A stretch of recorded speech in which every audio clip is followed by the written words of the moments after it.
And welcome to another edition of Kyle Meredith with. It's the interview series presented by WFPK, WFPK.org, Consequence, and the Consequence Podcast Network. Thanks as always for making your way here, checking out the series. Of course, you know what to do.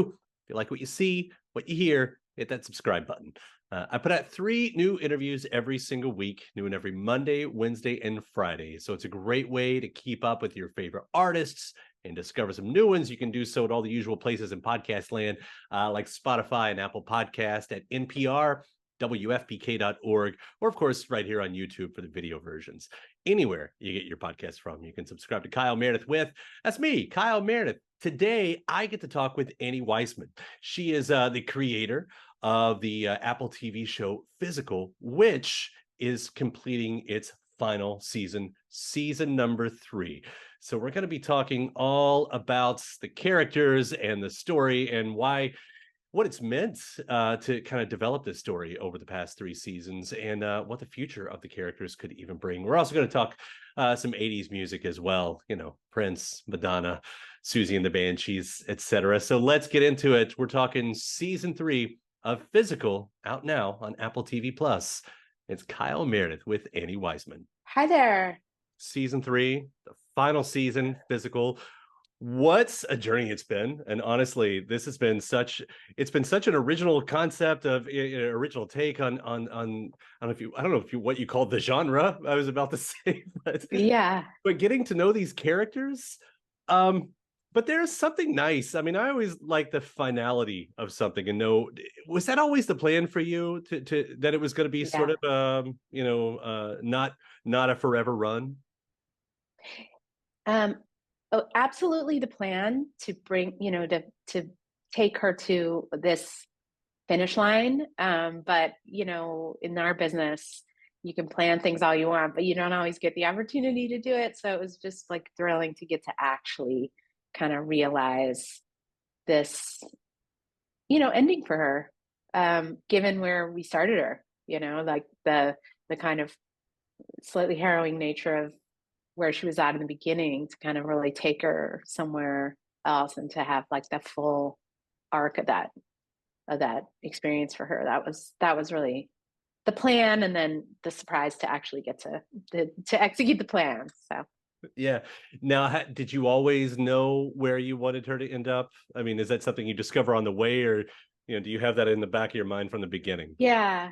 Well, it's kind of both. I like to say, I mean, ideally, the ideal creative situation for me is to kind of really have some things very, very thought through that, you're getting to, and then also kind of leave room for surprises. And so I knew from the beginning that first image of her so disconnected from herself, just that beautiful image on the outside and that really dark voice on the inside, that I wanted to get her to a place that felt like recovery to me, looking in that mirror again. And that was about a kind of authentic self-acceptance, which is to me not about this, kind of bullshit total celebration of yourself all the time, that you look in the mirror and are like, yes, you're amazing, but just more authentic, like looking at herself and seeing a flaw, seeing a wrinkle, seeing a zit, and going, little like that, but also, you know what? I've got better things to do with my day, and sort of not letting it kind of overwhelm her. And so something more balanced, something more real felt like the goal to get to, and then just like a wild journey to get there is the idea.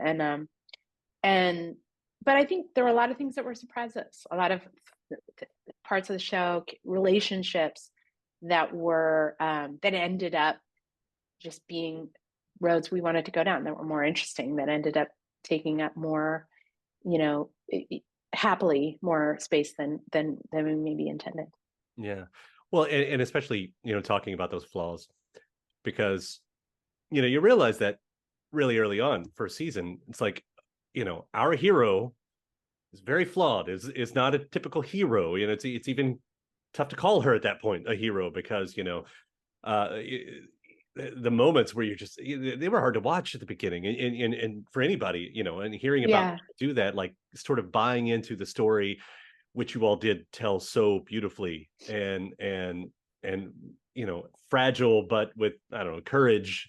I'm not trying to paint it as too big, but seriously, to be able to carry everybody along on a story like this is no small feat.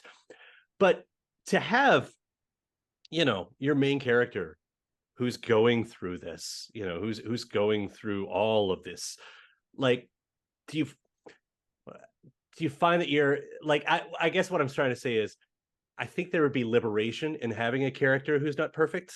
Do you find why Yeah. why you've been attracted to this character over 3 seasons? Yeah. Well, I think it was telling, you know, for me, it was about, just as a writer, digging into what some like dark and authentic feelings of my own, and experiences of my own. They're just being truthful about them. And, you know, the more truthful and the darker, the more it seemed to connect with people.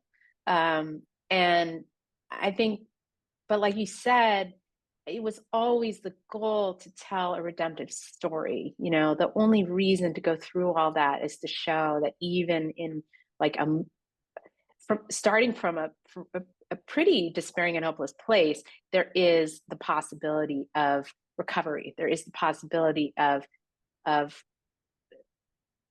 growth and change, vast growth and change.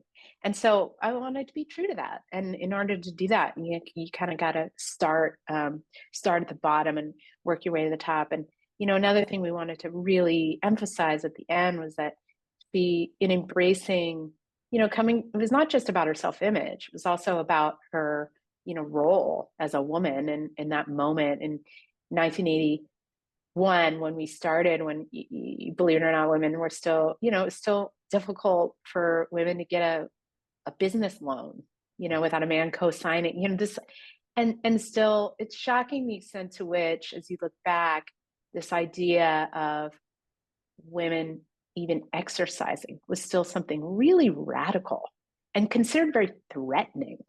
There were still like op-eds about how if women lift weights, the American family will fall apart, and with it, all of America.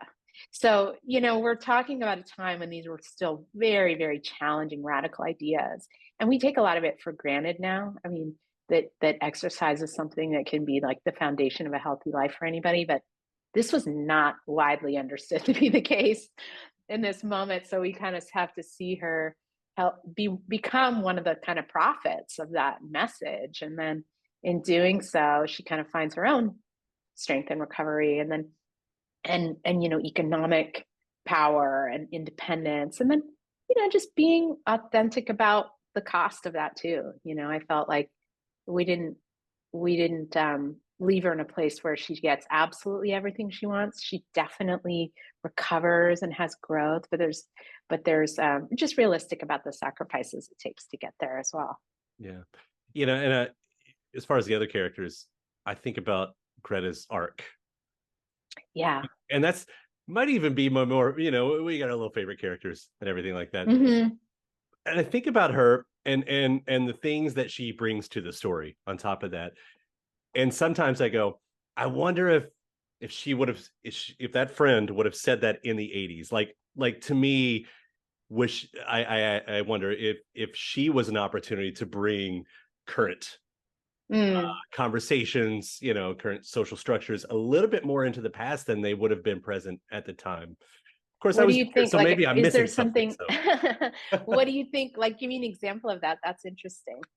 Yeah. God. Of course, now I'm on. Now I should have written that down in my notes as I was thinking of specifics.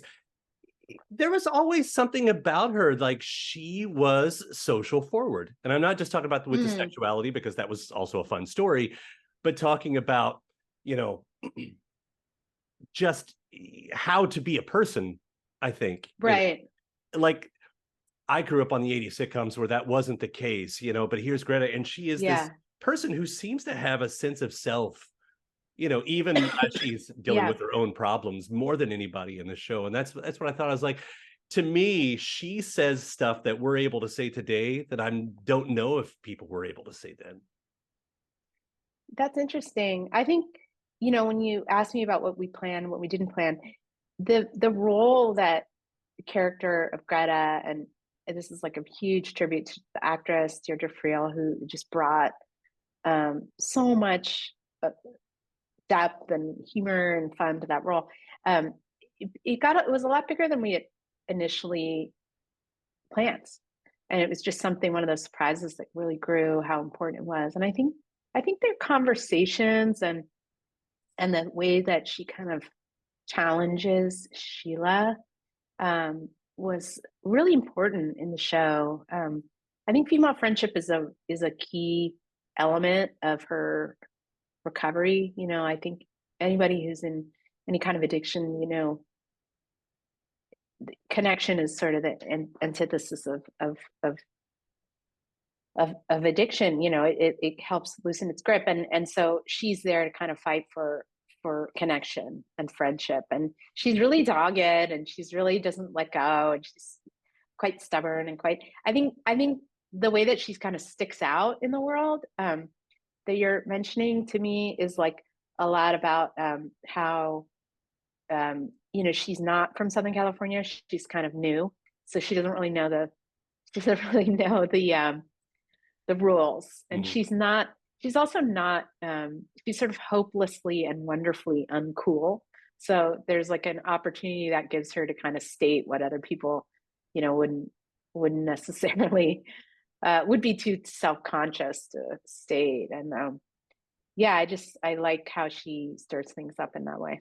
Yeah, she made me feel good. Every episode, she would make me feel good. It's Yeah, that's what Deirdre's like as a human being as well. It's yeah. just she's a joy. And I love as we get to the end there too. You talk about the connection because it does seem like one of the questions the show would pose frequently is, do you have to be alone to be successful? Which is a Yeah. valid question. I think a lot of us ask, and to find that I'm not saying that you did or didn't answer it, but to show like connection is so important as a part of this. Like that's Yeah. like and maybe that's what you've already said, but as we get to the finale here and the bigger message, is that a part of that bigger message? Yeah, absolutely. I think just being true that any kind of big goal, any kind of really big ambition drives you is going to come at a cost. There are going to be people in your life who pay a price for it, and just kind of being true to that. And I think we absolutely come out on the side of it being worth it, but we also kind of, she registers how there's just always going to be a part of her that feels a little lonely Hmm. in her in pursuing her dreams. And then in her friendship with Greta, you see someone who kind of has a little bit the opposite problem of like there's always going to be a part of her that sacrificed a little bit of herself to her her family and her marriage, and to keeping that stable as well. So you kind of get to see both sides of that. Yeah, it's beautifully done, and with a great Thank you. soundtrack going the entire time. Oh yeah, we had so much fun with the music. I mean, how it's just is such a key part of the time period, and the place too, and the world. So is through music and through great collaboration with Liza Richardson, who is a fellow lover of this time period and this place of and just brought a lot of great ideas. And of course also I could just dig into my own childhood for those ideas as well. Like And I got to make my Janet Jackson dreams come true at the end as well, so that was really exciting for me. I was gonna say, what was your lane? Like I know my specific. Like I loved hearing Susie and the Banshees right at the beginning of season 3 with Yeah. Sounds, and I was like Yeah. what was sort of your lane at the time? Me personally, at that time, I was so much of a pop kid. I just was really, I'd look across the playground at the kids who were listening to Susie and the Banshees with a little like tremor of fear and intimidation in their leather jackets, while I was, in a cheerleading outfit listening to, just absolute pop, just and Brit pop. I loved George Michael. I loved Wham. We have some of that, a fair amount of that in the show too, which I still enjoy. And the kind of, you know, Tears for Fears and that kind of British pop, and also the pop divas. I mean, loved Madonna, loved, if can we call Prince a pop diva? Sure. He's Absolutely. so much more. He's sweet generous. He's Prince. And but yeah, I think now with age, I can see like, oh man, I should have crossed the playground and hung out with those cool kids listening to the darker English stuff, because I'm sort of rediscovering it all now and loving it. And Susie and the Banshees, I mean, beautiful. A lot of that we play around with a lot of the darker Britpop in the show, and it really kind of it's very resonant. Yeah, I think it's good to have that that basis of pop anyway. Like, Mm-hmm. well, those moments that they keep giving, and I just quickly mentioned Japanese breakfast cover of Dreams was such a nice surprise. On top of that, I'm such a big fan of. Yeah, wasn't that beautiful? That was introduced to me again through Liza. Of course, I love that song, but I'd never heard that cover, and just a really beautiful, beautiful song. Yeah, and struck the right kind of. There's a poignancy to the tone that it's hard to put into words when a song really hits, but the emotion comes with it, and it's like that's the one. and if you're lucky enough, you get to use it, and that's the one that makes it. And thank goodness, Yeah, part of it. exactly. So, are you the type that continues to think about the characters afterward? Oh yeah, I don't have a choice. They're really knitted in my soul now, and so I can't help but dream of like the movie someday. The movie. That's our latest dream. Please, please, please. I would love to see it. Wouldn't that be fun? It would. Well, honestly, congratulations on such an outstanding show with all this. It's been such a thank you fun so one to much. watch. It really It's has. really fun to talk to you about it. I appreciate it. And thanks to my guest. Also, thanks to you for checking out the episode in the series. Before you get out of here, hit that subscribe button. Again, you get 3 brand new interviews every single week. New one every Monday, Wednesday, and Friday at right here on YouTube, or of course anywhere in podcast land, including iTunes, Apple Podcasts, Spotify, Podchaser, NPR, or WFPK.org as well. A great way to keep up with your favorite artists and discover new ones as well. Then after that, actually head over to WFPK.org. That's where I do a show Monday through Friday, 6 p.m. Eastern. It's an hour full of song premieres, music news, anniversary spins, bonus interviews, Monday through Friday, 6 p.m. Eastern at WFPK.org.